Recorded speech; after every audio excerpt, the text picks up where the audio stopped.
Here we are down by the brook on Passover Day 2014, and the water is up. It's actually down a little bit from last night where it was probably close to where that snow is.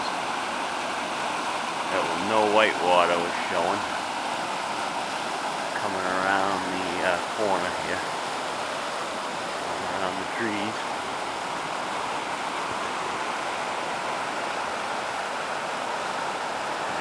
Got trees in the brook. Just all over the place.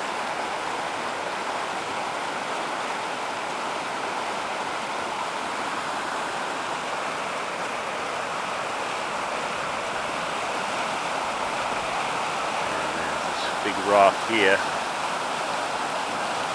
I've seen it before.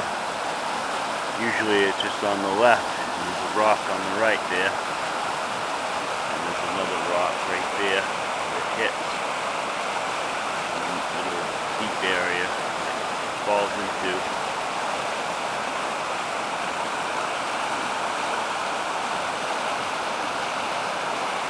And we got the pond across the way.